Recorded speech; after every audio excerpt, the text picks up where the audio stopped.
Seguir a Jesus requer que você manifeste a justiça e como ser justo no mundo tão injusto que nós vivemos. Não é fácil, onde o inferno, onde Satanás se levanta a todo tempo com demônios opressores para tentar nos fazer cair. Servir a Deus é choro. E esse texto ele nos diz exatamente isso, fala sobre o custo de renunciar muitas vezes todo aquilo que se opõe entre o meu relacionamento com Deus. E isso inclui muitas vezes o propósito que você está colocando diante de Deus, porque talvez o propósito vai se opor no seu relacionamento com Deus. E aí é o momento que Deus fala: renuncie isso daí.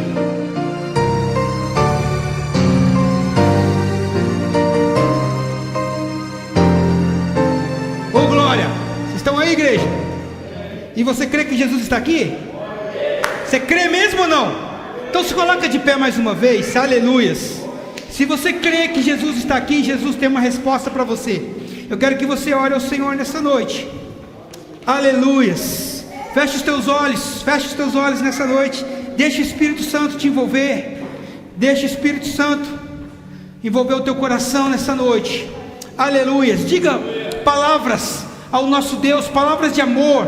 Se Ele estivesse aqui de uma forma materializada na sua frente, o que você diria para Ele? Aleluias, aleluias, aleluias. Glória a Deus. Diga palavras de amor ao Senhor nessa noite. Aleluias. Será que nós estamos tão distantes assim no relacionamento com Deus que não conseguimos nem dizermos nada para Ele?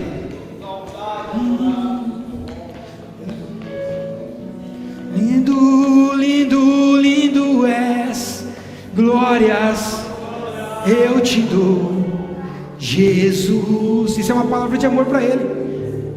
Jesus, lindo, lindo, lindo és, glórias, glórias, aleluias. Você pode fazer melhor para isso, para que isso nessa noite. Feche os teus olhos e abre o teu coração nessa noite. Diga a Ele: lindo, lindo, lindo és. Te damos glória nessa noite, Pai. Te damos glória nesta noite, Jesus. Pai, te damos glória nesta noite. Oh, oh, lindo, lindo, lindo és. Glórias, glórias eu te dou. Quem? Esse nome tem poder nos céus e na terra e debaixo da terra. Me leva na sala do trono. Mostra. Quer contemplar a beleza do Senhor nessa noite? Abre o teu coração. Ele quer falar com você nessa noite. Aleluias. Me leva na sala do trono. Mostra a tua beleza. Aleluias. Segura. Deixa eu falar uma coisa para você nessa noite. Eu não sei qual é a circunstância que você está passando. Aleluias, mas o nosso Deus sabe. E talvez você esteja pedindo para que Deus mude a circunstância que você está vivendo. Mas eu quero falar uma coisa para você: Ele não vai mudar a circunstância que você vive, mas Ele vai usar a circunstância para mudar a sua vida. Aleluia. Ele vai usar essa dificuldade que você está passando para mudar o seu caráter, para mudar o seu relacionamento com Ele. Então não peça para Ele mudar a circunstância, e sim peça para que Ele use a circunstância para mudar a sua vida. Aleluia, aleluia.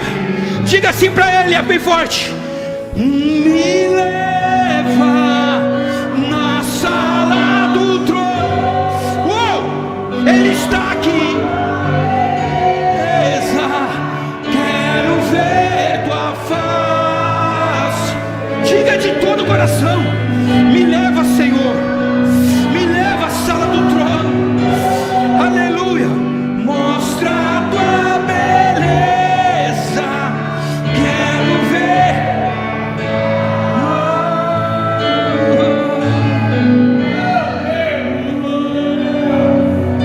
Glória a Deus. Senhor, obrigado por esta noite. Obrigado pela tua presença neste lugar.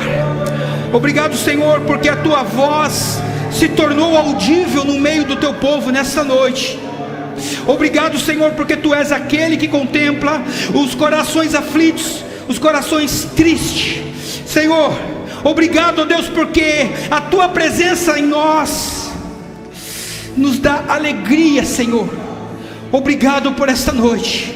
Eu oro a Ti, Senhor, para que Tu venha falar sobre cada vida nesta noite, para que Tu venhas falar na minha vida nesta noite, e nos direciona, Senhor, a uma palavra rema, para que assim nós sejamos abençoados por Ti, e possamos sairmos deste lugar ainda mais fortalecido, ó Deus, pela Tua presença, Senhor.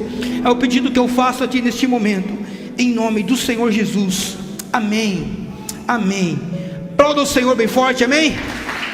Pode tomar o teu assento, com a sua Bíblia na mão. Glória a Deus, aleluias, aleluias. Oh Espírito Santo de Deus, Lucas capítulo 14.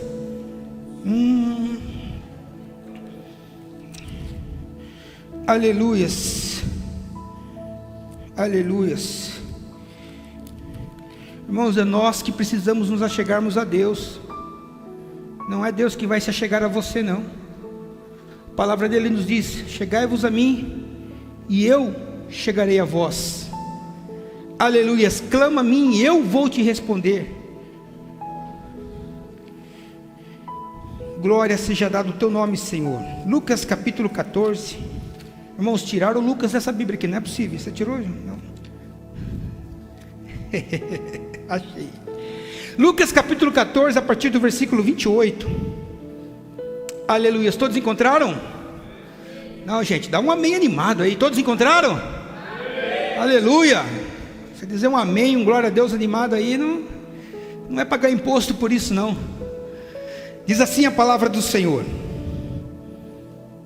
Lucas 14, versículo 28. Pois qual de vós, pretendendo construir uma torre, não se assenta primeiro para calcular a despesa e verificar se tem os meios para concluir? Para não suceder que, tendo lançado os alicerces e não podendo acabar, todos os que virem zombe dele, dizendo: este homem começou a construir e não pôde acabar. Ou qual é o rei que, indo para combater outro rei, não se assenta primeiro para calcular se com 10.000 homens poderá enfrentar o que vem contra ele com 20.000?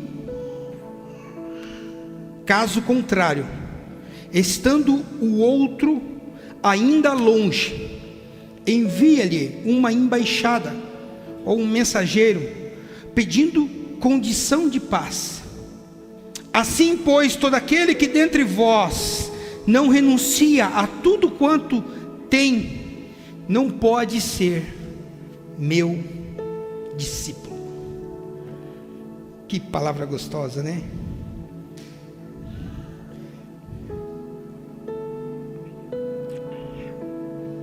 Irmãos,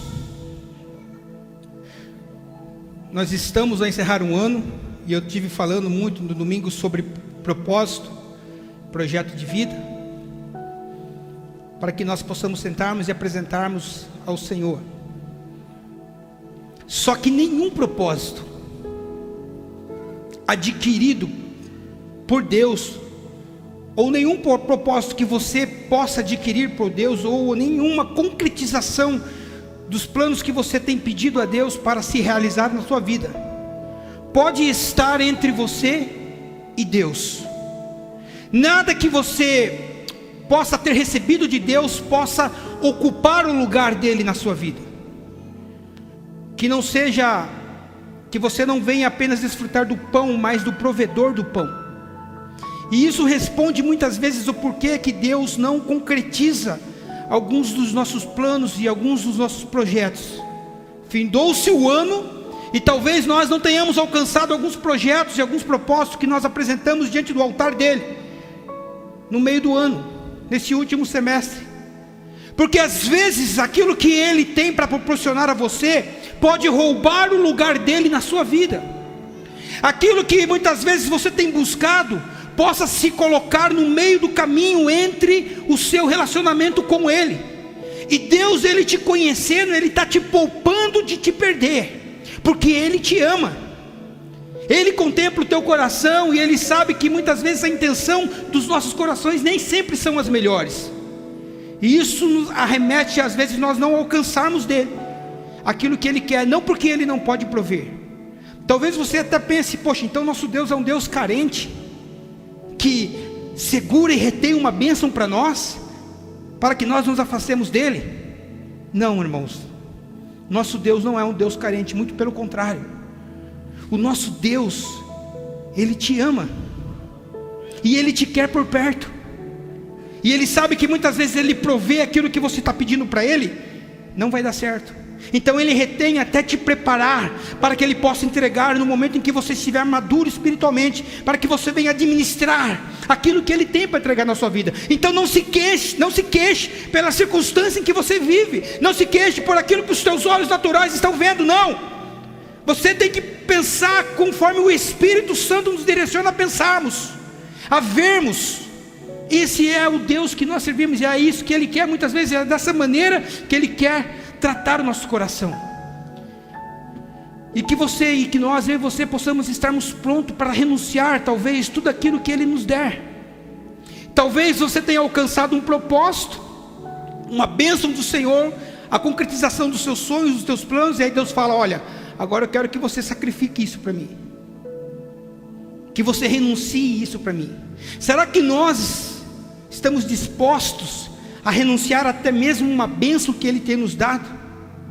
Porque em muitos contextos bíblicos nós vemos que Deus abençoou determinada pessoa, e Deus fala: olha, agora você entrega de volta.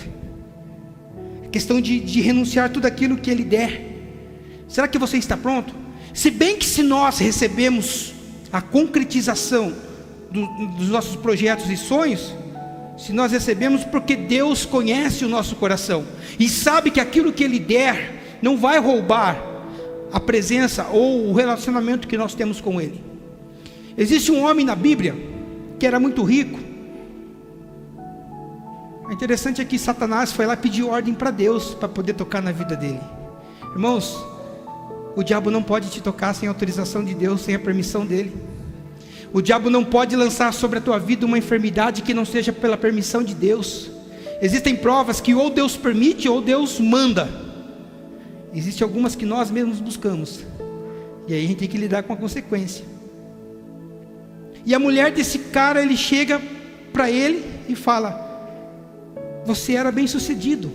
O homem que eu casei tinha finanças, tinha poder aquisitivo. Nós tínhamos uma família perfeita, nós tínhamos filhos lindos. E olha o que aconteceu: nós perdemos os nossos filhos, nós perdemos a nossa riqueza, as nossas propriedades, os nossos gados, tudo acabou. Você não é mais o homem que eu casei. Amor, amaldiçoa esse Deus e morre, fica em paz.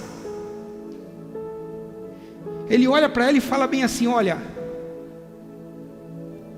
eu vim nu a esse mundo, eu nasci nu, eu vim nu do ventre da minha mãe, e eu vou voltar nu, eu não vou levar nada. Então, a única coisa que eu tenho, imagino, né? Em outras palavras, nós vendo a fé que Jó tinha, nos arremete a entendermos que o bem mais precioso para ele era que a presença de Deus sobre a vida dele. Eu vim nu a este mundo e eu vou voltar nu, não vou levar nada.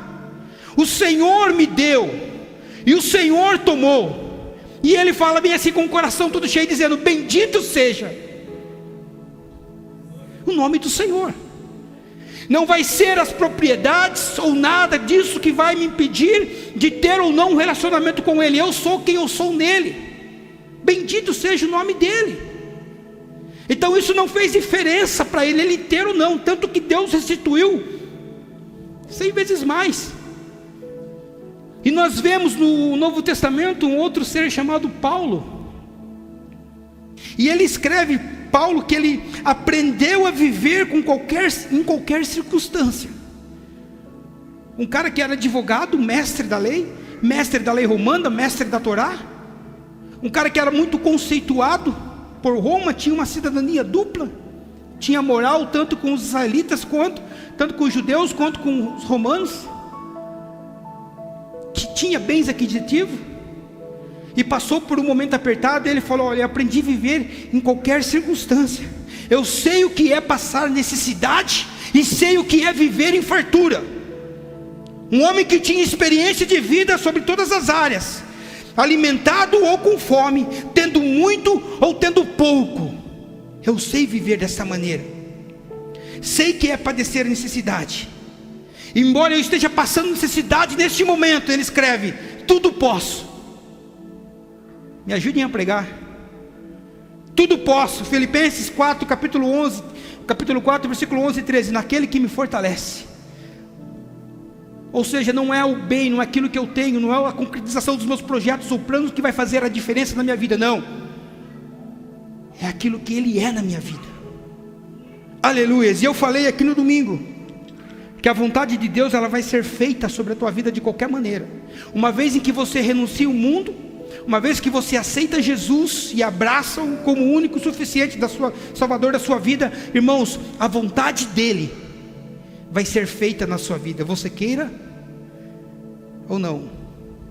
Então por que fazer plano? Por que eu devo escrever o meu projeto de vida? Por que eu devo colocar no papel todos os meus sonhos, se a vontade dEle vai ser feita de qualquer jeito? Porque se você não fizer isso, você nunca vai saber qual vai ser o primeiro passo.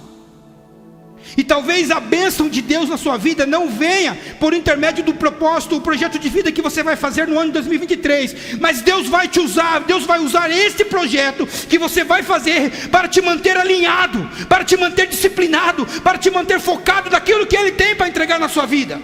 Então há necessidade de você sim escrever no papel para que você saiba qual é o primeiro passo que você deva fazer, que você deve iniciar. Porque Deus tem uma obra na vida de cada um de vocês. Ei, olha aqui para mim, ó. Deus tem uma obra em cada um de vocês. Filipenses 1,6 diz bem assim: que aquele que começou a boa obra é fiel. Você acha que Ele vai parar um projeto pela metade? Você acha que Ele vai, parar aquilo que Ele iniciou a fazer na sua vida? O chamado, a unção e a graça? Não. A vontade dEle vai ser feita, e nós sabemos que a vontade dEle é boa.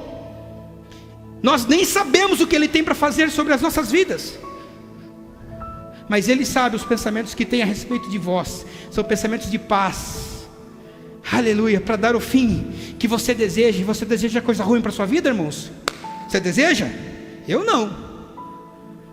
Para dar o fim que desejais. Então o primeiro passo que eu peço para você é que você pare e pense, raciocine comigo. Deixa eu recapitular aqui. Será que você está emocionalmente estável para você receber aquilo que você tem apresentado ao Senhor e pedido ao Senhor? Porque as nossas emoções, nosso coração, que é o centro das emoções, é terrível. Será que eu estou estável? Será que eu tenho uma estrutura emocional para receber de Deus aquilo que Ele prometeu para mim? Irmãos, às vezes eu não recebo porque eu não tenho estrutura emocional, porque eu vou agir pela emoção e não pela razão. Porque às vezes o que Deus nos pede para fazer, irmãos, vai contra qualquer,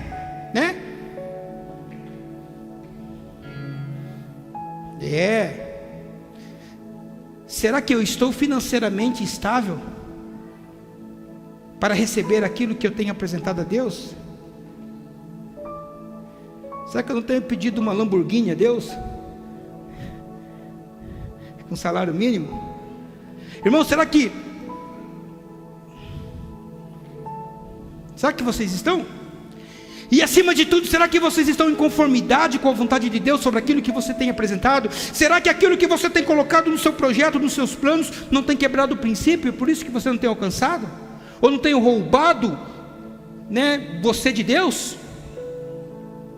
Então quando eu começo a escrever o meu plano, o meu projeto para 2023, eu preciso levar em consideração essas questões, para que eu possa não perder tempo. Sermos bem claros e direto, não perder tempo sobre aquilo que eu vou apresentar, porque existem coisas que nós sabemos que Deus não vai fazer, porque você sabe que se você receber algo que você tem pedido, irmãos,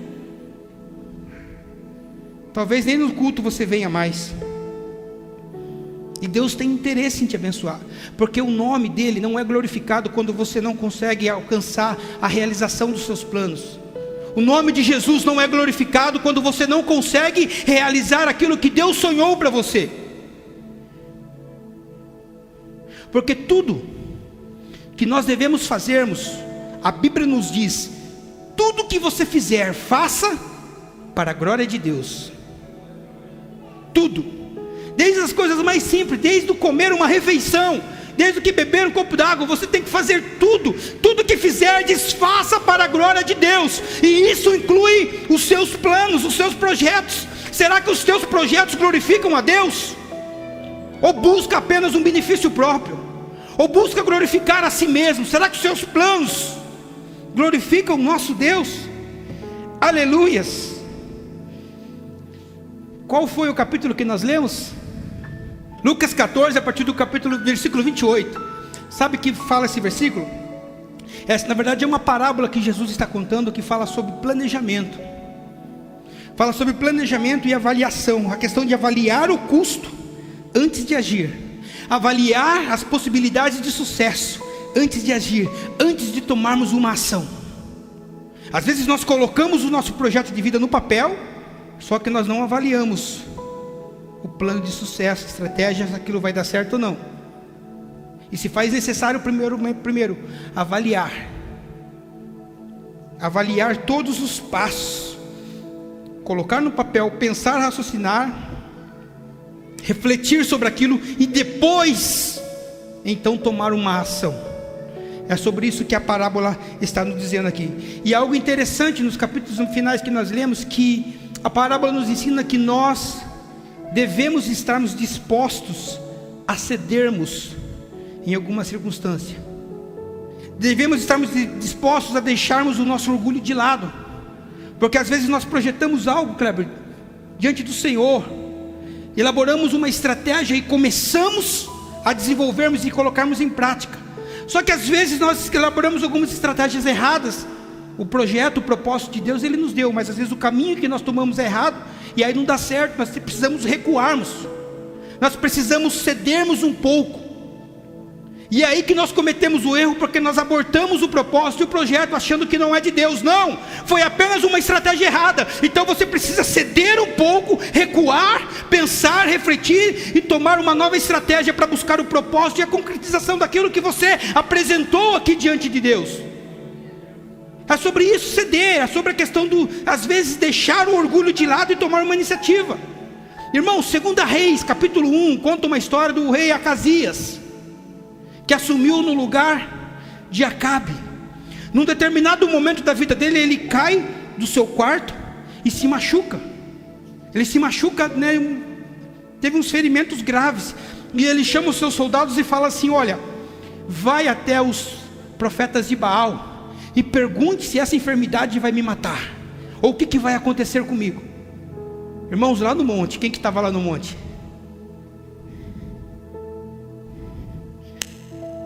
1 e 2 Reis conta a história de dois caras, um dos dois maiores profetas que existiu, profeta, e o outro, por causa do Senhor eu vou terminar a história.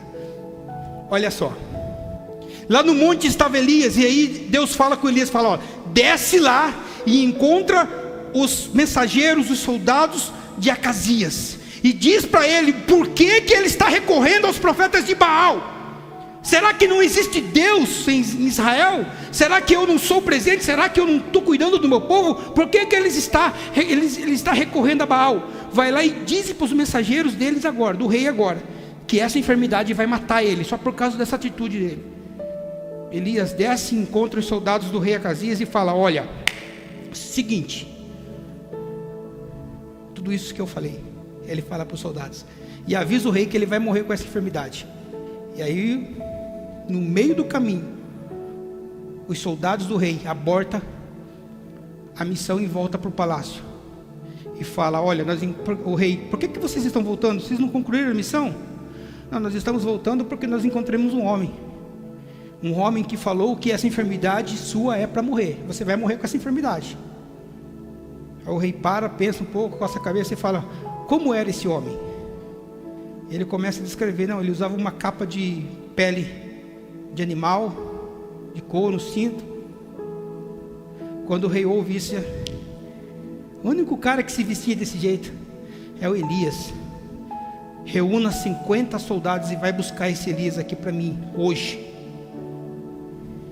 Sai então 50 homens, subindo em direção do monte, todo arrogante, e diz: homem de Deus, desce agora da onde você está e vamos comigo, que o rei quer a sua presença naquele lugar, no palácio. Sabe o que Elias fala? Se eu sou o homem de Deus, como você está dizendo, que caia fogo do céu agora e consuma a sua vida e dos 50 que estão com você.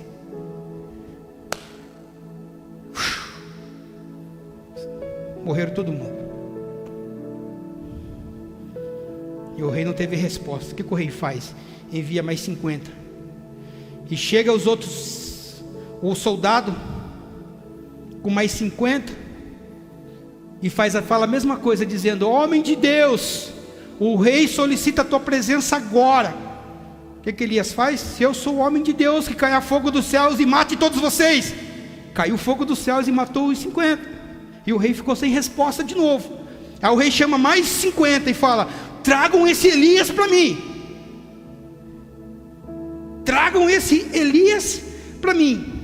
E esse terceiro oficial que vai, aí ele cede, porque ele sabe o que aconteceu com os 100 que tinham subido. E a Bíblia conta no versículo 13 do capítulo 1 de 2 Reis, que ele subiu, chegou diante de Elias, e ele se jogou no chão aos pés de Elias, pedindo misericórdia, pedindo por favor. Caiu de joelhos diante de Elias e implorou, dizendo: homens de Deus, tenha consideração pela minha vida, tenha consideração pela vida desses 50 que estão comigo, são teus servos. Cedeu, precisou ceder. Não dava para chegar peitando tudo e falando do mesmo jeito. Não, preciso recuar. Preciso, sem falar quando Elias enfrentou os 800 profetas de Baal.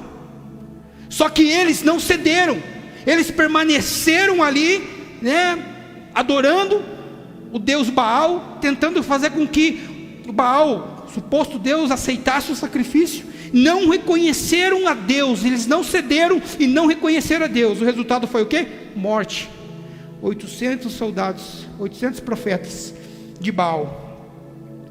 Então, irmãos, às vezes num projeto, numa empreitada, se faz necessário você ceder um pouco, parar, raciocinar a situação. Poxa, o propósito é esse, mas não é por esse meio, não é por esse caminho. Eu falei aqui sobre Saul estar enfrentando os filisteus no domingo, que chegou o momento que ele estava perdendo a guerra. O que ele fez? Ele recuou. Ele recuou para o quê? Para se reorganizar e elaborar uma nova estratégia para poder enfrentar novamente. Então você vai precisar ceder. Talvez você vai precisar ceder em algum determinado momento da sua vida, no próximo ano, ou no projeto que você vai colocar diante de Deus. Mas isso não quer dizer que esse projeto não tenha vindo de Deus sobre a tua vida. Foi só uma estratégia errada, porque eu falei domingo: olha, Deus te deu um sonho, Deus te deu um projeto, então agora elabora uma estratégia para você alcançar esse propósito. E aí, como é a nossa mão que vai elaborar a estratégia, talvez nós tomemos alguma estratégia errada. Aleluia. Irmãos, na vida tudo tem um custo. E esse capítulo, essa parábola fala muito bem sobre esse custo. Jesus, ele fala aqui nesse capítulo que nós lemos do custo de ser o discípulo dele. Eu me comprometo em pregar a verdade. Eu me comprometo em pregar o que o texto da Bíblia diz. E esse texto, ele não fala sobre planejamento de propósito de vida, de projeto de vida. Ele fala o quê? Do custo de um planejamento, de um propósito de seguir e ser um discípulo de Jesus. É sobre isso que o texto fala.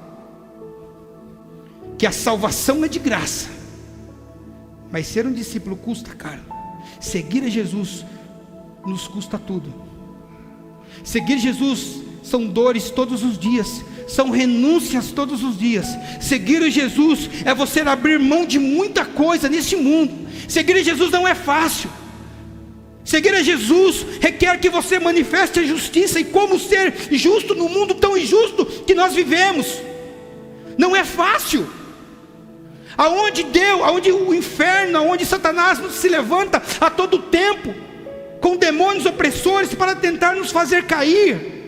Irmãos, servir a Deus é choro. E esse texto ele nos diz exatamente isso, fala sobre o custo de ser, de renunciar muitas vezes todo aquilo que se opõe entre o meu relacionamento com Deus. E isso inclui muitas vezes o propósito que você está colocando diante de Deus, porque talvez o propósito vai se opor no seu relacionamento com Deus. E aí é o momento que Deus fala: renuncie isso daí. O texto fala: olha, se tiver algo que está se opondo entre eu e você, seja os seus amigos, seja pai, seja mãe, seja irmão, seja quem for, se você não renunciar a tudo isso aí, você não vai ter parte comigo. É esse o custo que Jesus estava falando nesse texto. Aleluia, glória a Deus. Jovem rico, o que estava se opondo entre o relacionamento do jovem rico e o reino dos céus? O money, a grana. Senhor, todos os mandamentos eu tenho feito desde a minha mocidade.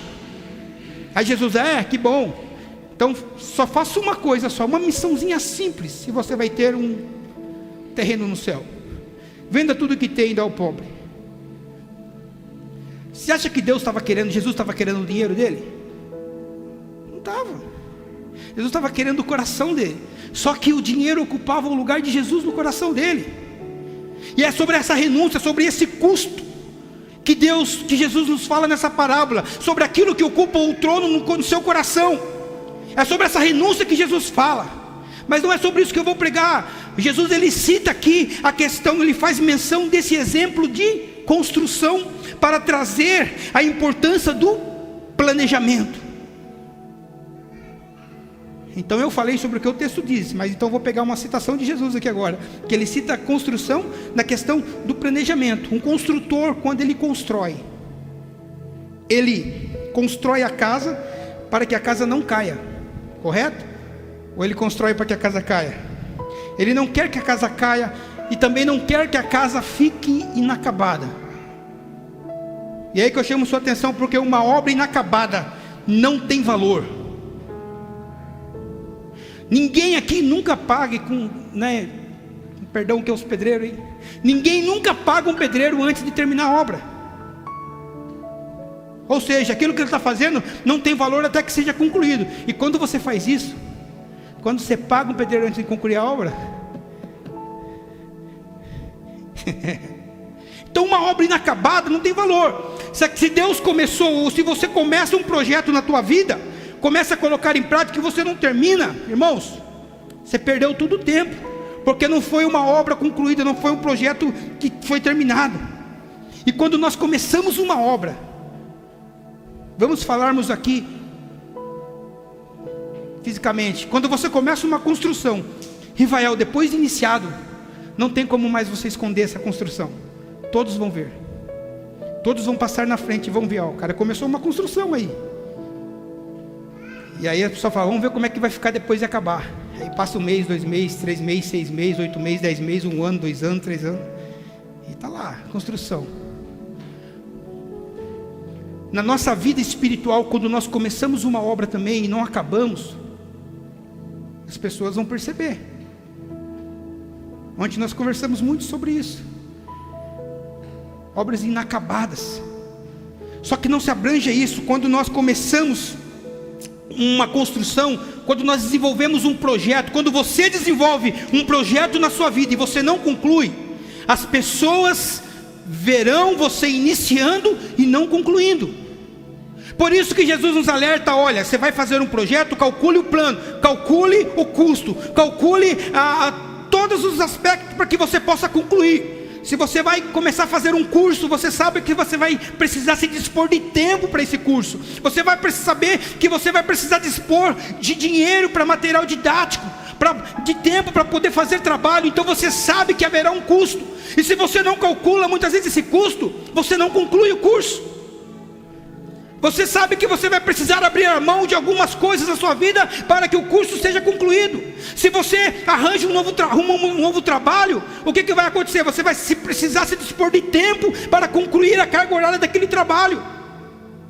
Por isso que você precisa pensar bem sobre os projetos que você vai aceitar. Não, eu quero esse trabalho, então você sabe que vai requerer determinado tempo da sua vida. Você vai financiar um carro? Legal. Aí você pensa, poxa, o financiamento dá pé, né? 48 parcelas de 3.700. Estou brincando. Aí você calcula uma parcela que cabe no seu bolso. Beleza. Dá pé, deu pé. Só que daí chega o IPVA.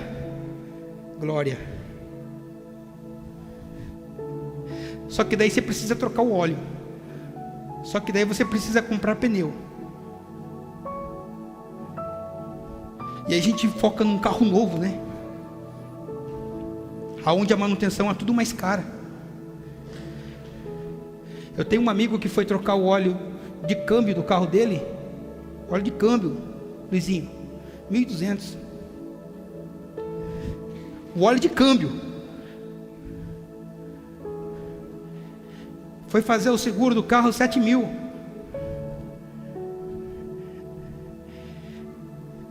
Só uma dica, vai comprar um carro, vai comprar uma moto, vê como é que é a manutenção para ver se você aguenta, porque comprar é fácil.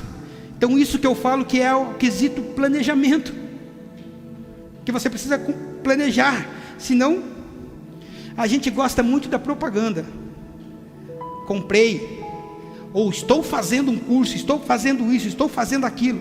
Eu já preguei numa certa ocasião aqui que o nosso cérebro nos engana, nossa mente nos engana, e nos dá prazer cada vez que nós falamos do assunto. Olha, estou fazendo isso, estou fazendo isso, estou fazendo isso. E aí você não começa, e você fica falando, estou fazendo isso, estou fazendo isso. E aí isso vai te dando, um certo prazer em falar, como se já estivesse acontecendo. E não acontece, porque você nunca começa, porque é a sua mente te enganando. Então para de falar e comece a elaborar estratégia de começar a colocar em prática os propósitos de Deus para a sua vida, porque a nossa mente ela é terrível mesmo, né? Quantas coisas a gente começou e não concluiu, né? Quantos projetos, quantos planos, quantos votos nós fizemos com Deus. Irmão, melhor que não faça voto. A Bíblia diz isso, olha, não faça, Jesus, a palavra diz assim, não faça voto que você não vai dar conta, porque para você fazer um voto com Deus precisa planejamento também. Sou um obreiro, legal, e daí? Preciso ter uma estratégia para colocar o meu chamado em prática, para começar a desenvolver aquilo que Deus confiou nas nossas mãos, nas suas mãos. Isso requer até um planejamento na sua vida espiritual que se faz necessário, porque o relacionamento da sua vida com Deus vai depender de você mesmo, depende de você mesmo. Irmãos, tenha uma coisa em mente, a partir do ano que vem, sempre semeie, não queira colher, sempre semeie. Semeie amizades, palavras positivas na vida das pessoas, abençoe, se tiver condição financeiramente, sempre semeie, porque a colheita chega, que nunca você vai colher coisa ruim, porque se tem uma coisa que é um princípio bíblico, é a lei da semeadura. Eu conheço pessoas que vivem uma vida toda numa pá virada lá fora, toda bagunçada, e está se dando bem. Não vou para a igreja, não faço isso, não preciso fazer aquilo, e as coisas estão dando certo. E aí baixa o azaf na gente, né? A gente começa a olhar e fala, mas caramba, o que se... Só que essa pessoa esquece no momento em que ela estava bem com Deus e semeou coisas boas. E Deus não vai barrar uma colheita no momento em que você semeou coisas boas, no momento em que você esteja quebrando o princípio. Só que no momento em que você quebra o princípio, está semeando coisas também ruins, e no momento a conta vai chegar. E talvez você esteja na igreja orando, buscando a Deus, cantando, fazendo a obra, mas está vivendo um momento difícil. Por quê? Porque em um determinado momento lá atrás, você não semeou aquilo que era para ser semeado, e hoje você está colhendo. Então isso é um princípio bíblico. E corra atrás, porque Deus nunca vai abrir uma porta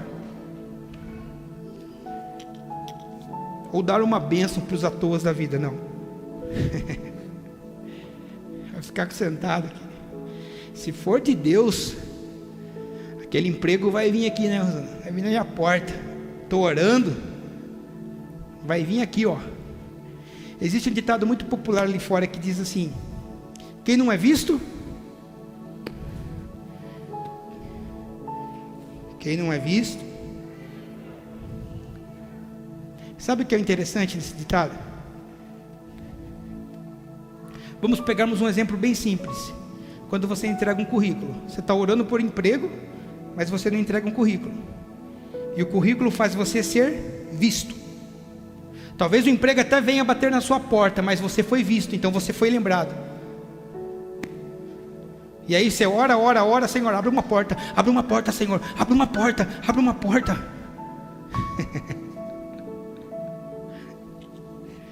Aí Jesus fala assim: eis que estou à porta e bato, você precisa abrir, filho. Quem não é visto não é lembrado. Não é você ficando à toa. Olha, quando Deus chama Davi, o que Davi estava fazendo? No sofá? Andando. Não, Davi estava cuidando das ovelhas, mesmo que ninguém estava vendo, mas existia um que estava vendo. O que Gideão estava fazendo? Estava parado à toa? Não, estava malhando trigo no lugar escondido. Quando Jesus chama os discípulos, Ele vai na casa de cada um. Não, os caras estavam tudo trabalhando. Pedro, André, João, Tiago, depois vai lá, pega Mateus, né, Natanael, Felipe. Os caras estavam tudo na lida, como diz o ditado. Não, Deus ele nunca vai abrir uma porta. Se for da vontade de Deus, não vai acontecer não. Você tem que correr atrás, você precisa desenvolver essa estratégia para você, né, Tainá? Benção, né?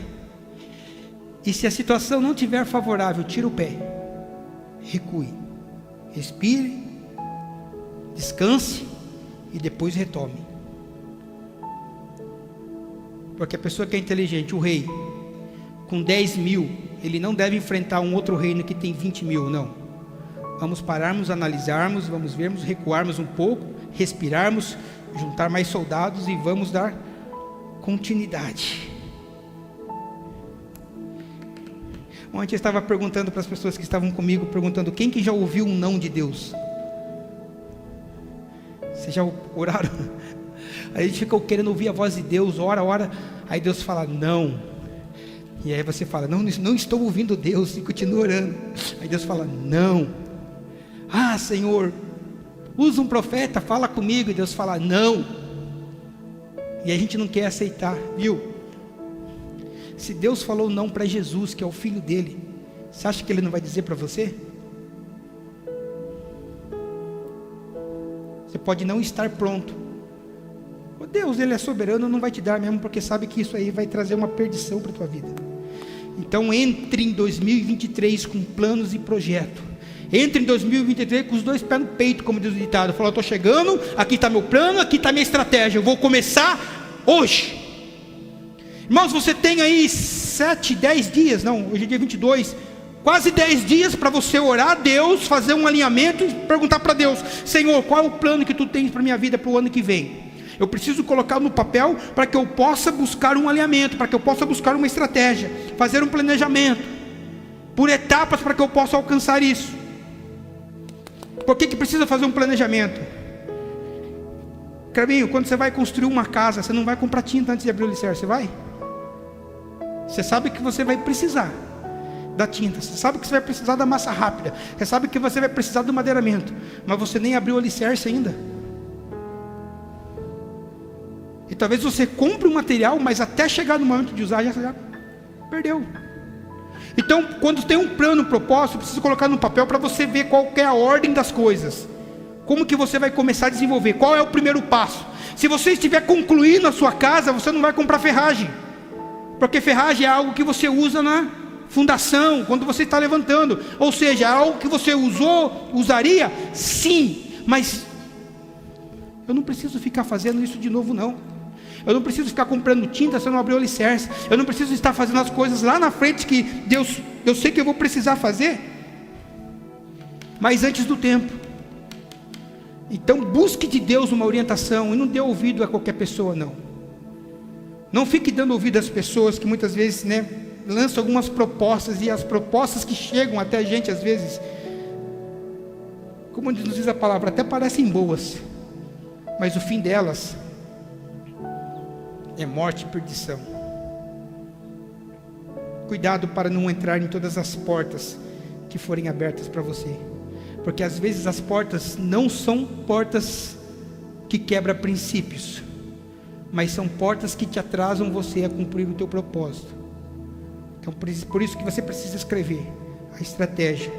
Está de acordo com o meu propósito? Pô, isso aqui é uma bênção, vai dar certo, legal, vou desfrutar. Não está de acordo com o meu propósito, então já tira.